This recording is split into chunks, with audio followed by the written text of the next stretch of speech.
नमस्कार दोस्तों, मैं हूं राहुल जजोरिया। आपका स्वागत है आपके अपने YouTube चैनल पर।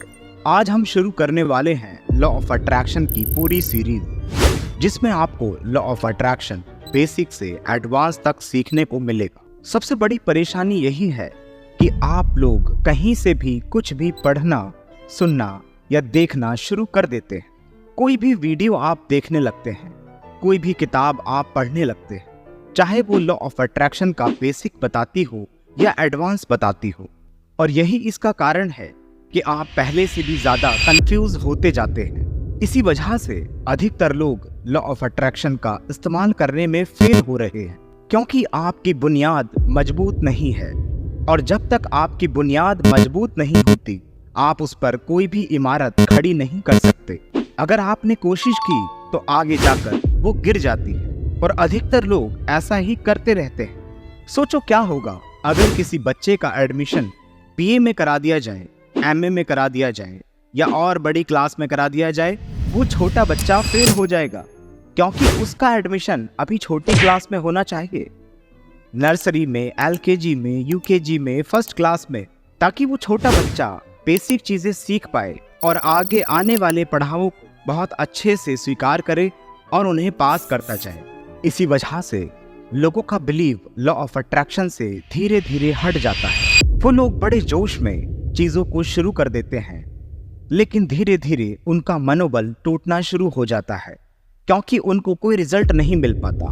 उसी को ध्यान में रखते हुए मैंने ये बेसिक कोर्स डिजाइन किया है, जिसमें मैं आप लोगों को 14 वीडियोस दूंगा, यानी कि 14 अलग अलग चैप्टर्स होंगे। इसको चैप्टर वाइज आपको सीखना है और अपनी जिंदगी में उतारते जाना है। ये उन लोगों के लिए तोहफा है जो लोग मेरा कोर्स अभी ज्वाइन नहीं कर पा रहे। मैं उनको मुफ्त में कुछ ज्ञान देने की कोशिश कर रहा, तो इसको बहुत सोच समझकर और बहुत सीरियस होकर सजगता के साथ कीजिएगा और इसको अपनी जिंदगी में उतारिएगा। तो ये इस सीरीज का पहला चैप्टर है, जिसका नाम है विश्वास की शक्ति, the power of your belief system. अगर आपके अंदर विश्वास नहीं है, ट्रस्ट नहीं है, अगर आप किसी भी चीज पर विश्वास नहीं करते हैं, तो ये शायद आपके लिए बेकार की चीज हो सकती, फिर आप इसका इस्तेमाल नहीं कर पाएंगे। बिलीव सबसे बड़ी चीज है, वही है इस पूरी बुनियाद की सबसे पहली ईंट, विश्वास। ज्यादातर लोग इसी दुविधा में रहते हैं कि भगवान है या नहीं है। मुझे सुनने वाले बहुत तरह के लोग हो सकते हैं, जो भगवान पर बिलीव करते हैं, जो ईश्वर पर, अल्लाह पर बिलीव करते हैं, या साइंस को मानते होंगे, या यूनिवर्स पर बिलीव करते हैं। चाहे आप उसको भगवान कहें, अल्लाह कहें, जीसस कहें या कुछ भी, लेकिन ये बात सच है कि हमें किसी ना किसी ने बनाया है, और वही हमारी सारी मूल ज़रूरतों को पूरा भी करता है। कुछ लोग उसको सुपर पावर का नाम देते हैं। आप में से ऐसे बहुत से लोग होंगे जो साइंस पर बिलीव करते होंगे, लेकिन आप भी यही बोलते होंगे कि कोई ना कोई सुपर पावर है जो सब कुछ चला रही है, जिससे ये सारी सृष्टि चल रही है। मेरे हाथ में एक सेब है। कुछ लोग इसको एप्पल बोलते हैं और साइंटिस्ट इसको मेलिस बोलते हैं। अगर मैं इस सेब को सेब कहूँ, एप्पल कहूँ, मेलिस कहूँ या कोई और नाम दे दूँ, तो क्या इसकी गुणवत्ता में कमी आएगी? क्या इसके विटामिन कम हो जाएंगे? क्या इसका रंग बदल जाएगा? बिल्कुल भी नहीं दोस्तों। ना तो किसी चीज का नाम बदलने से उसके गुणों में कमी आती है, ना उसके आकार में कमी आती है, और ना उसके रंग रूप में कमी आती है। हर जगह ईश्वर को अलग अलग नाम से पुकारा जाता है, लेकिन एक ताकत है जो सदियों से हमारी सृष्टि को चला रही। अब चाहे आप उसको सुपर पावर बोलें, या उसको गॉड बोलें, जीसस बोलें, अल्लाह बोलें, या कुछ भी आप उसको नाम दें, कोई उसको ऑब्जेक्ट के रूप में मानता है, कोई उसको सब्जेक्ट के रूप में मानता है, और कोई उसको एक वर्ब के रूप में मानता है। ऑब्जेक्ट यानी कि किसी भी तरह की कोई मूर्ति, किसी भी तरह की कोई वस्तु जिससे हम मांगते हैं और हमारी ज़रूरतें पूरी होती चली जाती हैं। सब्जेक्ट यानी कि उसके अंदर एक इंसानी चेहरा देखना। जिस तरह बहुत से लोग तरह तरह के गॉड में, लॉर्ड में बिलीव करते हैं, वो इसको एज अ सब्जेक्ट मानते हैं, और कुछ लोग इसको सिर्फ एक वर्ब मानते हैं, एक ताकत जो सब कुछ चला रही है। अब आप इसको ऑब्जेक्ट के रूप में, सब्जेक्ट के रूप में या किसी वर्ब के रूप में फॉलो करें, इससे फर्क नहीं पड़ता। ये ताकत तो आपको देती ही रहेगी, चाहे आप इसमें बिलीव करते हो या ना करते हो, आप आस्तिक हो या नास्तिक हो। अब आप लोगों के मन में एक सवाल आ रहा हो, क्या गॉड हमारी सारी ज़रूरतों को पूरा करता है? क्या वो अकेला ही ऐसा काम कर रहा है? जवाब है हाँ, वो हमारी सारी ज़रूरतों को पूरा करता है, लेकिन खुद नहीं। उसको खुद कुछ भी करना नहीं पड़ता। अच्छा, आप लोग ये बताइए, क्या आप लोग फेसबुक चलाते हैं? आप सोचेंगे कि ये कैसा सवाल है, लगभग सभी लोग फेसबुक चलाते होंगे। अब जरा सोचिए कि फेसबुक चलाते वक्त जब आप किसी फोटो को, किसी वीडियो को अपने किसी दोस्त के पास या अपने जानने वाले लोगों के पास शेयर करते हैं, तो क्या होता है? आपका जवाब होगा कि फोटो शेयर हो जाती है, फोटो उन सब लोगों तक पहुंच जाती है। लेकिन अगर मैं आपसे पूछूं कि क्या फेसबुक कंपनी का ओनर मार्क जुकरबर्ग उस फोटो को आपके पास से लेकर किसी दूसरे तक पहुंचाता है, तो क्या ये सही है? आप कहेंगे उसे ऐसा करने की आवश्यकता ही क्यों है? क्योंकि उसने ऐसा सिस्टम बनाया है जिसमें उसे खुद कुछ भी करने की आवश्यकता नहीं है। उसने इस सॉफ्टवेयर को, इस एल्गोरिदम को, इस सर्च इंजन को, इस सोशल मीडिया प्लेटफॉर्म को इस तरीके से डिजाइन किया है जिसमें उसे क्या, हमें भी बहुत ज्यादा कुछ करने की आवश्यकता नहीं है।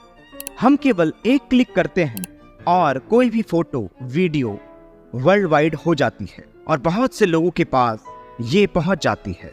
सब कुछ ऑटोमेटिक होता है। जरा सोचिए, अगर एक इंसान ऐसा सॉफ्टवेयर बना सकता है जिसमें उसे कुछ भी नहीं करना है और आपको भी बहुत ज्यादा मेहनत नहीं करनी है, तो क्या गॉड, वो सुप्रीम पावर जिसने हम सबको बनाया है, क्या वो ऐसे सॉफ्टवेयर का निर्माण नहीं कर सकती?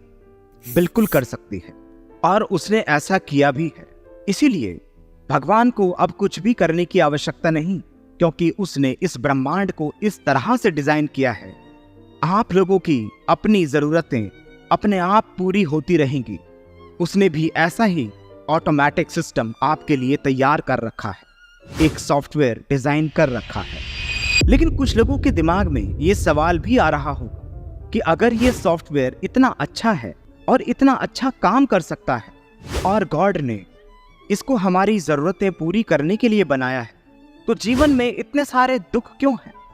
क्यों लोग परेशान हैं? क्या ये सॉफ्टवेयर करप्ट हो गया है? क्या ये सॉफ्टवेयर ठीक से काम नहीं कर रहा? नहीं दोस्तों, ना तो इस सॉफ्टवेयर में कोई कमी है और ना इसके बनाने वाले में कोई कमी है। अगर कहीं पर कमी है तो इस सॉफ्टवेयर को चलाने वाले में कमी है। बिल्कुल सही, इंसान में ही कमी है कि वो इस सॉफ्टवेयर को अच्छे से इस्तेमाल नहीं कर पा रहा। अगर किसी को ये सॉफ्टवेयर चलाना ही ना आए, तो क्या वो इसका बेनिफिट उठा सकता है? जब आपको लॉ ऑफ अट्रैक्शन का सही इस्तेमाल करना ही नहीं आएगा, तो आप इसका लुत्फ कैसे उठा पाएंगे? इसका बेनिफिट कैसे उठाएंगे? जिसने भी इस रहस्य को जाना है, वो इसको सही से इस्तेमाल कर रहा है, इस सॉफ्टवेयर का पूरा मजा ले रहा है। लेकिन यकीन मानिए, आप भी अब इसका आनंद ले पाएंगे। हमेशा ध्यान रखिएगा, देने वाले में कभी कोई कमी नहीं है और ना शायद कभी होगी। अगर कहीं कमी है तो मांगने वाले में कमी है। इसी वजह से अधिकतर लोग लॉ ऑफ अट्रैक्शन का सही इस्तेमाल नहीं कर पाते और फिर इस ऑटोमेटिक सॉफ्टवेयर में कमी निकालते रहते हैं और उसको बनाने वाले को गालियां भी देते रहते हैं, जिसने एक ऐसी सृष्टि रची जिसका कोई तोड़ नहीं है, पूरी तरह ऑटोमेटिक। बादलों से बारिश होती है, फिर दोबारा से वही बारिश भाप बनकर बादलों में तब्दील हो जाती है, फिर बारिश होती है। हमें कुछ भी नहीं करना पड़ता। बीज एक पेड़ बनता है, फिर वही पेड़ फलों को जन्म देता है, वही एक फल अपने आप पककर नीचे गिरता है। उस फल को हम खाते हैं, खाने के बाद उसका बीज फेंक देते हैं, वो बीज दोबारा से पेड़ का जन्म लेता है। इसी प्रक्रिया को तो ऑटोमेटिक बोला जाता है, पूरी तरह ऑटोमेटिक। जी हाँ, अब एक सवाल आता है कि जब ईश्वर ने इतना अच्छा सॉफ्टवेयर हमारे लिए बना दिया है, तो हमें सिखाया क्यों नहीं? इसको ऑपरेट कैसे किया जाए? हमें क्यों वीडियोस देखनी पड़ रही? हमें क्यों कोर्स ज्वाइन करने पड़ रहे हैं? हमें क्यों किताबें पढ़नी पड़ रही? अगर वो इतना अच्छा सॉफ्टवेयर बना सकता है तो क्या किसी इंजीनियर को नहीं भेज सकता कि वो हमें इसको सिखा दे, बता दे कि कैसे चलता है, कैसे ऑपरेट किया जाए? हमारे लिए कोई यूज़र मैनुअल गाइड नहीं भेज सकता जिसमें सब कुछ लिखा हो कि इसका कैसे इस्तेमाल किया जाए, जिससे हम इस सॉफ्टवेयर को चलाना सीख लें और अपनी ज़िंदगी में वो सब कुछ हासिल कर लें जो हम चाहते हैं? क्या उसने कभी इसके बारे में नहीं सोचा? दोस्तों, उसने इसके बारे में सोचा और ऐसा किया भी है। वक्त वक्त पर उसने अपने मैसेंजर्स, नबी, अवतार भेजे हैं जिन्होंने हमें इस सॉफ्टवेयर को चलाना सिखाया, बताया कि कैसे हम अपनी ज़िंदगी को आसान तरीके से जी सकते हैं, और साथ में यूज़र मैनुअल गाइड भी भेजी जिसको आज हम भगवत गीता, कुरान मजीद, बाइबल, गुरु ग्रंथ साहिब के नाम से जानते हैं। लेकिन बड़े दुख की बात है कि हमने उन सभी यूज़र मैनुअल्स पर इतना ध्यान नहीं दिया और उन सभी इंजीनियर्स पर जो हमें बताने के लिए आए थे उनको हम ज़्यादा अहमियत नहीं दे रहे। इसके अलावा हम उन लोगों को ज़्यादा अहमियत दे रहे हैं जो इन सभी ग्रंथों की पायरेटेड कॉपीज आप तक लाते हैं अपनी किताबों के माध्यम से, वीडियोस के माध्यम से। ये किताब मेरी ज़िंदगी बदल देगी, ये किताब बहुत अच्छी है, इसके ऑथर का मैं फ़ैन हूँ। लेकिन एक बात आप अपने दिल में खुद से सोचिए, जिन किताबों से इंस्पायर होकर इन सभी छोटी किताबों को लिखा जा रहा है, कभी आपने उनकी दिल खोल के तारीफ की? उन मैसेंजर्स की, उन नबियों की, उन अवतारों की जो ईश्वर ने आपके लिए भेजे थे? अगर नहीं की तो करना शुरू कीजिए। हमारे धार्मिक ग्रंथों के द्वारा और मैसेंजर्स के द्वारा लगातार हमको बताया जा रहा था कि कैसे इस पूरी सृष्टि को हम अपने ढंग से काम करवा सकते हैं, इस सॉफ्टवेयर को कैसे चलाया जा सकता है। लेकिन शायद हमने ही बहुत सारी चीजें अपनी जिंदगी में इग्नोर कर दी। अब आते हैं मुद्दे पर। मैंने आपसे कहा था कि आपके अंदर किसी ना किसी चीज को लेकर एक बिलीव होना चाहिए। अगर आपके अंदर वो बिलीव है तो आप छोटी मोटी मुश्किलों से परेशान नहीं होंगे। पहला बेनिफिट तो आपको ये मिलेगा, आपके अंदर एक ऐसी नेचुरल पावर हमेशा रहेगी जो आपको आपके रास्ते से भटकने नहीं देगी। अगर आप किसी मूर्ति की पूजा करते हैं, मैं ये कहने वाला कोई नहीं हूं कि ये गलत है। आप किसी पेड़ की पूजा करते हैं, मैं नहीं कहूँगा ये गलत है, लेकिन मैं ये ज़रूर कहूँगा कि आपका बिलीव उस पर पूरे तरीके से होना चाहिए। अगर आपके मन में कहीं भी कोई भी विचार चल रहा है कि क्या मैं इसको पूज रहा हूँ, तो ये सही है या गलत है, आपका बिलीव पक्का नहीं है, तो आप इस सॉफ्टवेयर को कभी नहीं चला पाएंगे। आपका बिलीव बिल्कुल पक्का होना चाहिए। चाहे आप किसी चींटी की भी पूजा करें, आपका बिलीव उस पर होना ही चाहिए। मैं आपसे ये बिल्कुल भी नहीं कहूँगा कि आपका बिलीव कहाँ होना चाहिए, लेकिन आपका बिलीव जहाँ पर भी है, एक ईश्वर पे है या अनेक ईश्वर पे है, ऑब्जेक्ट पे है, सब्जेक्ट पे है, वर्ब पे है, इस यूनिवर्स पे है, आपका बिलीव कहीं भी हो, उसको कभी मत टूटने देना और उसको लगातार स्ट्रॉन्ग करते रहना। अगर आपने अपना बिलीव स्ट्रॉन्ग कर लिया तो इसका मतलब आपने इस सॉफ्टवेयर को खोल दिया। ध्यान रखिएगा, अभी हम इस वीडियो के अंदर इस सॉफ्टवेयर को चलाना नहीं सीख रहे, बल्कि इसको ओपन कर रहे। जिस तरह से हर एक सॉफ्टवेयर को चलाने के लिए एक लाइसेंस की चाहिए, वो कोड डालने पर ही वो सॉफ्टवेयर ओपन होता है। या आप ये समझिए कि ये सिर्फ एक पासवर्ड है। अगर आपने ये पासवर्ड इस सॉफ्टवेयर के अंदर डाल दिया तो सॉफ्टवेयर पूरी तरह से निकल के आपके सामने आ जाएगा और आप अब इसको चलाने के लिए तैयार हो चुके हैं। और ध्यान रखिएगा, एक दूसरे के बिलीव को सुनकर, समझकर दूसरे लोग भी बिलीव करना शुरू करते हैं। इसीलिए मैं चाहूँगा कि आप इस वीडियो के कमेंट में भी अपने बिलीव्स डालें। आप किस चीज़ पर बिलीव करते हैं? आप ईश्वर को किस नाम से पुकारते हैं? उस बिलीव से आपको क्या फ़ायदे होते हैं? मैं चाहूँगा ये सारी बातें आप कमेंट में ज़रूर बताएं और दूसरों के बिलीव्स को भी देखें। और एक गुजारिश है, किसी के बिलीव पर कभी भी उंगली नहीं उठानी, क्योंकि मैंने पहले ही आपको बता दिया कि आप सेब को मैलस कहें, एप्पल कहें या कोई और नाम दें, उसके गुणों में कोई कमी नहीं आएगी। ये सिर्फ हमारी लैंग्वेज है, हमारी भाषा है जो हमने खुद से इजाद की है। ईश्वर को कोई फर्क नहीं पड़ रहा कि आप उसको किस नाम से पुकारते हैं, सिर्फ आपकी भावना से ही उसको फर्क पड़ रहा है। आपकी इंटेंशन से ही सारी चीजें बदलती जाएंगी। तो इस वीडियो में, इस पहले अध्याय में हमने बात की बिलीफ सिस्टम के बारे में। अपने बिलीफ कमेंट में लिखिए और अगली वीडियो का वेट कीजिए।